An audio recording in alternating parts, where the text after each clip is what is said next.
just before the break talking about the impact of coral, the impact that coral are feeling actually as a result of heavy bleaching and just being too hot, really. My guests again, Marcia Musgrove and Shanique Reed-Smith from the Nature Conservancy. You were making a point before we had to stop, Shanique. No problem. I was just going to share, like, you know, Marcia mentioned earlier, in the Bahamas, we're working on coral conservation and protection, but that's not just in the Bahamas. We're doing that in almost every place we work in the Caribbean region, and we're working in about 15 different countries or territories, with Puerto Rico and the USVI being territories of the US. And part of what we're doing is we're looking at innovation.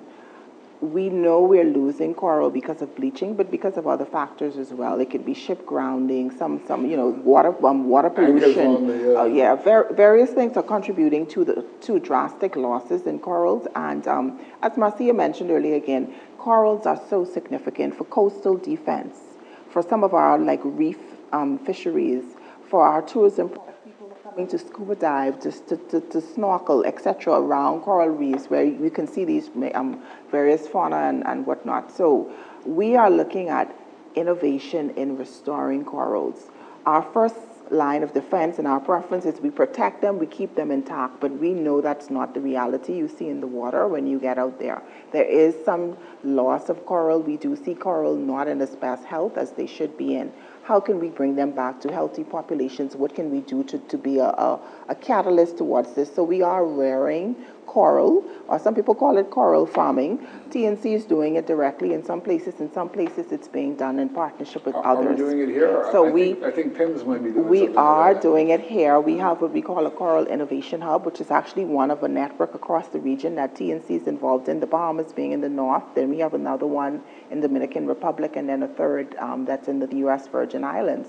But all of these innovation hubs, which are really a coalition of partners and other actors, are looking at how can we use science to determine which of our corals seem to be the ones that are most resistant and able to withstand stresses or the challenges we see in the water, such as increased temperatures. Maybe in some instances, increased turbidity. And turbidity is like when you have like sedimentation and other materials in the water that may affect water quality. So that's the first thing. Which ones of these seem to be better able to withstand, and can we use those to repopulate the reef in areas where coral have died? The other is, because we see this, again, mentioning scale and the urgency and keeping up with what we see as the challenges in the water or on the earth, how can we scale this up and do it faster and at a more cost-affordable rate?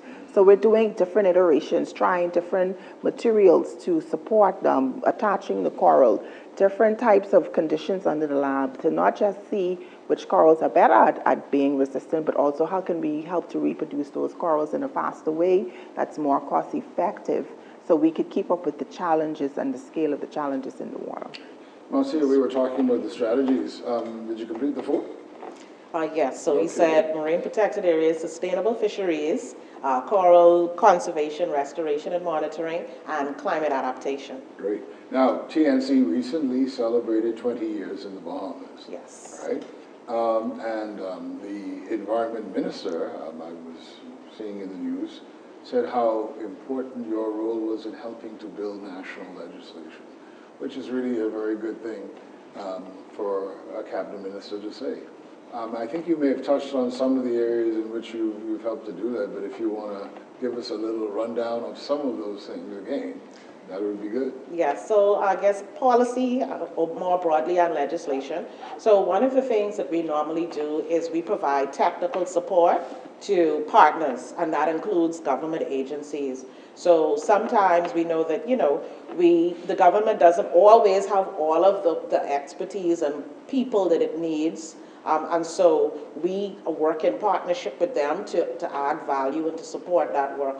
So we've had the opportunity, for example, to do background research for the Ministry of Environment that helped them with pass the plastics legislation and doing some of the early research and drafting for that. And then the Bahamas takes it over and sends it through the system. We have played an instrumental role in helping do science that supported the government with identifying where the protected areas should be. We have supported and worked on like the community consultations, bringing in funding to help get work done, to create management plans, et cetera, that the Bahamas National Trust uses. So all of those we consider policy type initiatives. When you create management plans, we would have played a role in helping to support the Fisheries Act that was passed. So once again, we do a lot of like research and data collection and this kind of stuff that we hand over to the government to help them make decisions. And then in the coral space, so Shanique mentioned these coral hubs. So one of the things like we would have recently done is done studies on identifying where are the corals surviving, where are these key areas, and we call them like refugia, where like a refuge, where these ones are surviving, and then like handing over these maps to the government to say, these are the areas where we noticed that the corals are doing best withstanding the temperature changes and the impacts, so then the government can prioritize those areas for protection or management, etc. So, and then of course in the climate adaptation space, we are one of the stakeholders that sits on the National Climate Change Committee. So we would have also brought information, research, studies, etc., to help us understand how we could best integrate protecting nature as part of the country's climate adaptation strategy. So that's just some of the examples of ways we supported policy or legislative development in the country. I just want to put a little plug in here. Please speak to the importance of parrotfish when it comes to coral. Just let babies know why they shouldn't be fishing for parrotfish, please. So I am going to just, hey, we share the science and people decide, right? But parrotfish are one of those species, like sea urchins and sea cucumbers and others. They actually, when they nibble on the reef, they actually help to keep all the algae down on the reef. So they control that. Without them, once you start removing parrotfish and sea urchins and other things from the coral reefs, then the algae are able to overtake the reef, and then eventually the reef dies. The entire reef system collapses. So this is why traditionally we have encouraged and focused on fishing, catching fish that are what we call like a little higher up the food chain, so that we're not disturbing those ones that are really key to making sure they're keeping the reefs clean. Mm-hmm. So, and don't the parrotfish convert those things into sand or something? Yes, yeah. And so as they nibble on the reef, and they're eating algae, their beaks, they have a beak almost like a parrot beak, that's why they call parrotfish, and they're scraping the rock. And so they consume that, and it comes on the back end, and it actually helps create a lot of the sand that we have in our seabed and on our beaches. So parrotfish are important for that reason as well. Now, Shanique, I know it's not a competition, but when you compare where we are in our environmental journey with other countries in the region that are under your portfolio, how are we ranking? Of course, definitely not a competition, but I think what I could safely say that the Bahamas has established itself as a leader in the region and even perhaps globally in terms of SIDS, Small Island Developing States. We have a strong leadership role in marine conservation. As Marcia mentioned, the Bahamas is now at 17% of its nearshore environment really being protected. That's significant. That's not just significant for us. That's significant for our region, because when you look across the region, the Bahamas has so much marine space. And you know, these marine animals are not just staying in the Bahamas, they are moving between our borders and borders. And so what happens in the Bahamas and our management has a spillover effect and could positively impact others around us.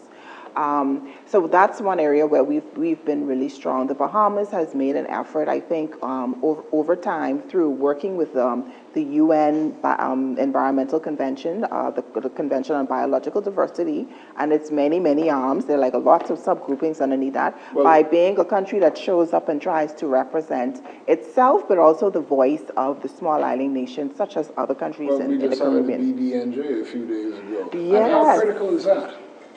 Yeah, so BBNJ, for those who don't know, is boundaries beyond national jurisdiction. So every country has an exclusive economic zone or an area that it calls its own country.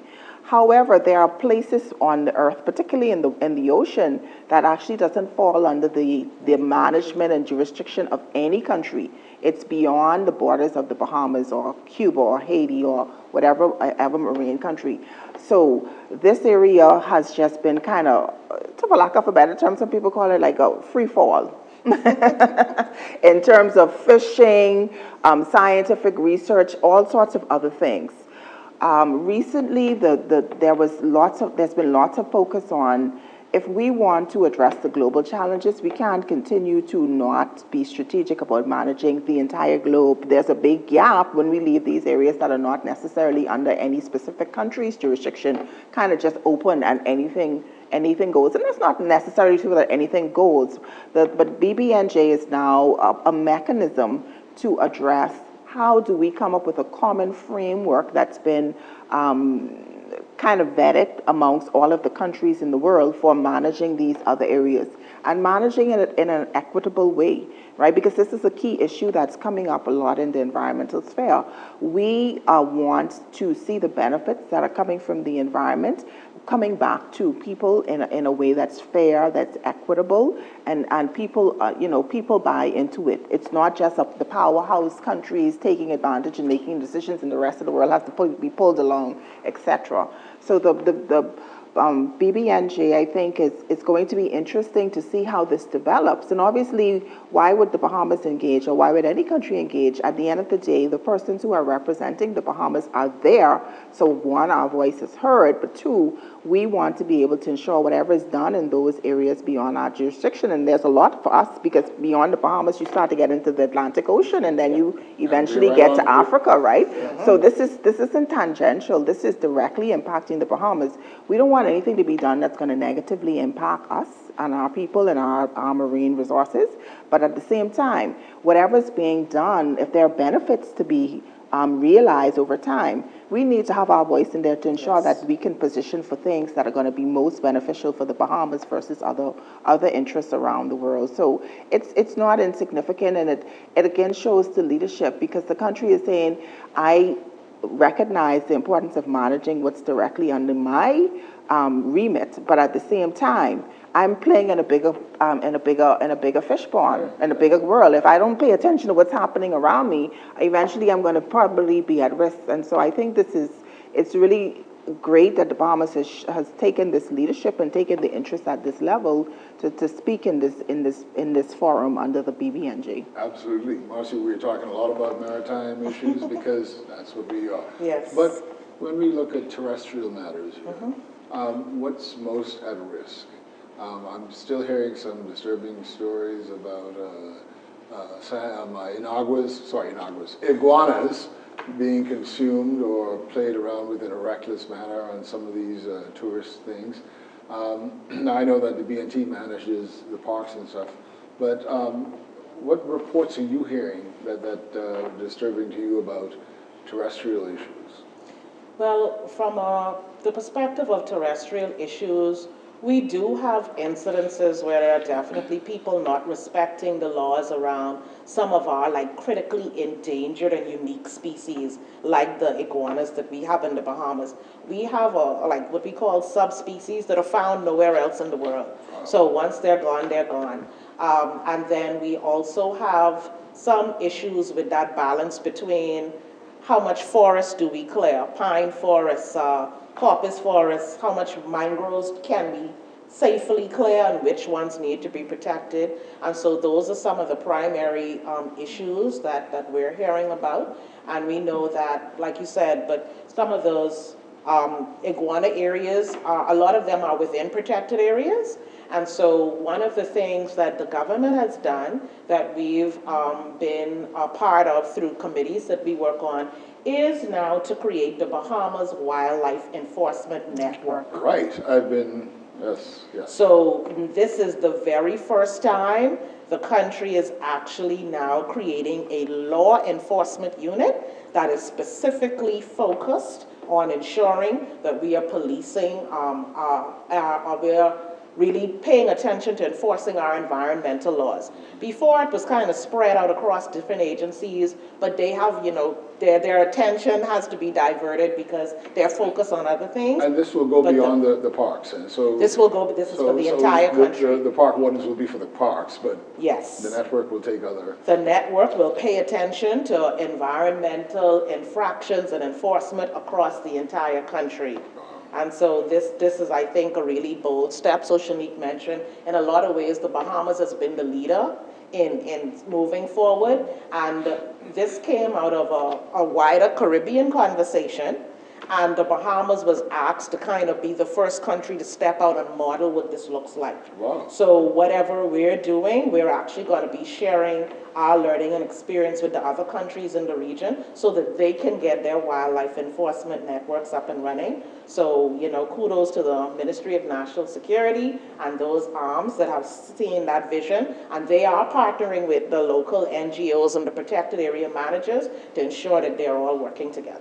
I got to ask about the Hoodia. The one thing I've never seen in all these shows I've done. Have you all seen it?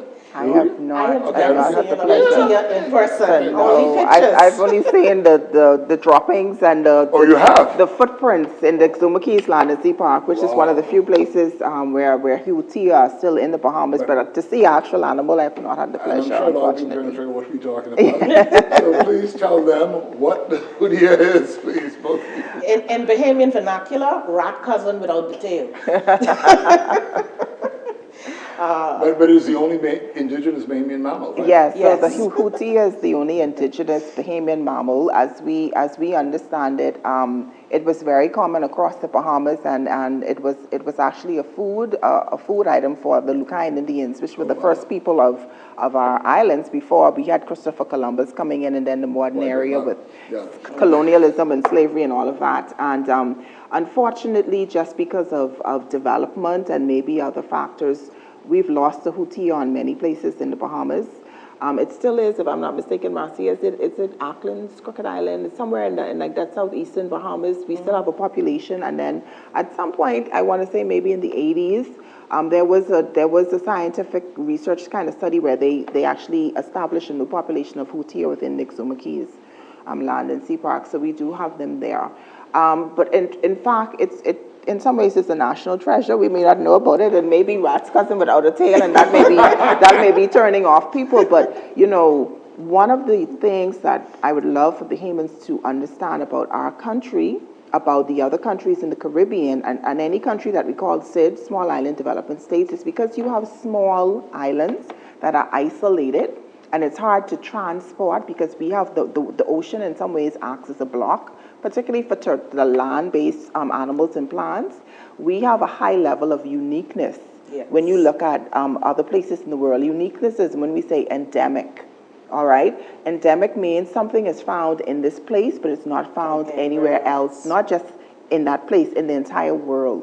So islands and small island states are one of their kind of banner things from a biodiversity and environment perspective is you have a lot of unique species that are only found in these places, and because they're usually isolated and smaller places, there are not a lot of these species. So if we want to maintain that diversity and richness of the different plants, animals, everything else you can find in the world, we should be prioritized, and we are important, and this is not just important for us, but important for the world. I'll say junk canoe groups. Start doing some work on the Hootia.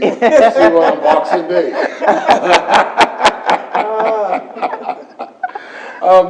At this point, I just wonder, because we're in the second half, I want to find out if there's anything that we have not raised at this point that either of you want to talk about right now. Yeah, I think, as Marcia mentioned, TNC is really working on those 4 pillars, the marine protection, ocean management, sustainable fisheries, coral, and climate adaptation. But a key kind of cross-cutting issue that runs across all of them is finance, or as we like to say in the Bahamas, the money, right? Everything requires money, and one of the spaces that TNC has really put a lot of energy and effort in being a leader in conservation globally, but also here in the region, is how can we find innovative new ways to get financing for conservation? So sustainable financing. We suffer and we're challenged, as is a lot of things in our countries, around you have a small infusion of cash around a project that does some good things, but it's not sustained because the money isn't there to carry it over the long term. Alongside the money is the capacity. People may need to have new skills or their skills augmented or retooling or whatever the case may be. So beyond what we've mentioned so far, I just want to highlight that TNC really is working on sustainable financing options for the Bahamas and for the Caribbean, as well as we value and are really trying our best to support. We can help grow the capacity and the ability of Bahamians and the country and other Caribbean nationals to do a lot of this work themselves that is emerging. We have new challenges. We never had the issue of dealing with frequent hurricanes back to back and the scale of destruction of Dorian. The challenge requires new skills. We need new levels of knowledge and information, and we need to continue to have our own agency and independence. So it's great to have the support from others from around the world, as you saw after Hurricane Dorian, maybe dozens and dozens of NGOs doing various things. They all came for a time, and then they eventually had to remain home. We're not fully recovered from Dorian. We still have a long journey ahead of us as a country, particularly on the islands of Abaco and Grand Bahama. What can we do to help support building that capacity of those stakeholders on those islands to support recovery and ongoing management of the ecosystems that were affected by Dorian? That's just an example, but we're trying to do that capacity building in many, many different ways. So a lot of our work is not just on things like policy and the direct conservation, but it's like, how can we be an agent to impact others to be able to do this type of work themselves in the way that they want to do it, rather than perhaps a person like TNC. So for us, a measure of success in our 20 years and looking beyond in the next 20 years is how are we empowering and supporting the building up of our communities and the people of their communities to manage environmental issues, that such as some of the things we've been discussing for the last hours, and how can we help them have the funding? Because you could have all the kind of support and vision and even capacity, but at the end of the day, you need money, right? So we're looking at the Conservation Trust Fund we've supported in the country, the Bahamas Protected Areas Fund, BPAF, under the ample and very great leadership of Ms. Karen Panton. How can we get that organization even beyond where they are now, in terms of the whole point of the BPAF is trying to source funding for the long term for environmental management, climate change adaptation, etc. in the Bahamas. The good thing is we can get that. You all make me feel pretty good today about the future, I'll be honest with you. I want to hear your comments, please, Marcia, but I also want, I guess, from both of you, let me let you hear this first and I'll let you end with some different things. Only one thing I'll ask you at the end. Go ahead. Yeah, so in addition to the innovative financing, the thing that came to mind when you asked was really that, like Shanika, and she spoke about it as well, capacity building. So one of the reasons we invest in an entity like supporting a Bahamas Protected Areas Fund, because when they're able to give grants out, like our efforts get multiplied times and times over. So we're interested in things to create a multiplier effect. Now we've been able to support lots of the local NGOs. So for example, at our 20th anniversary celebration, Friends of the Environment in Abaco, they shared their reflections on TNC helping them raise their first $1 million and then get their office up and running. Their new facilities? Well, the previous one, but then the new facility now, it's up and it's beautiful and it's bigger and better. I did a show on it, yeah. That's great. And so, we had a workshop there. We were the first group in after the new center, so happy to support that. And lots of the other local organizations, so trying to build capacity, like Shanique said. We support a lot of trainings locally and internationally with our partners. Then there are the Bahamians who directly work. So since the Conservancy has been in the country, we've had about 30 Bahamians working directly for us. And some of those persons have been elevated in the organization that work at the regional level or work at the global level. And so they are bringing the local voice from the Caribbean into the bigger global organization and affecting how decisions are made that impact us. One skill that is obviously very important, and how are we advancing in it? Grant writing. Yes. I think We can speak for ourselves. We think we do a pretty good job. All right. And there are lots of other entities like Civil Society Bahamas and ORG and the Jeff Small Grants Program. They do training to help organizations be able to access available funding. So we're doing it, but there are also other entities doing the same thing. That's very important, because at the end of the day, we want to empower communities across the islands to be able to manage the resources that they are relying on. And Shanique mentioned the National Conservation Trust funds like Bahamas Protected Areas Fund, but we also do it through things that are a little bit closer to home. So we have a project that we recently launched called the Impact Funding for Bahama Reefs project. And so this project is going to be running for at least another 6 years. Wow. And what we're doing is giving grant funding to local businesses or projects that other groups come up with, as long as you can demonstrate that what you're doing is going to have a positive impact on the reef and it's going to be a viable business opportunity or generate funding, you can contact the Nature Conservancy and we can help you get on a path to getting grant funding. So that's something we traditionally haven't done, supporting businesses directly, but this is another way we think we could do innovative financing that is felt by people in their communities. Now, my final question for you, because we're all running out of time, and whichever one of you wants to go first can go first. Earth Day. Give some sort of tips for the average person who may not even understand what they could do to help make the planet better for that day and continue doing it to make the planet better way into the future.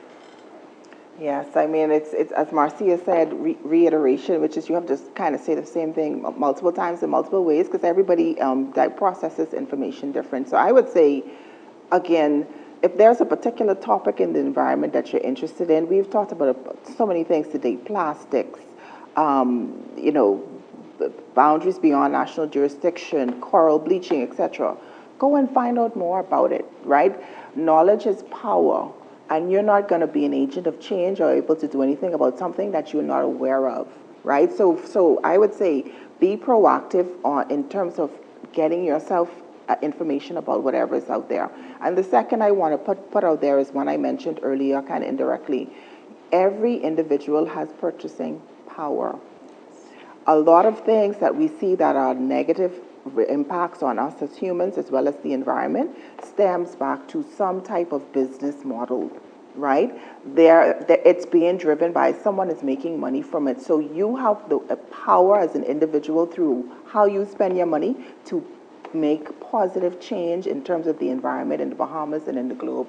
So use your power for sustainability and making better choices for the environment. Close us out, Marcia. What advice and tips would you give?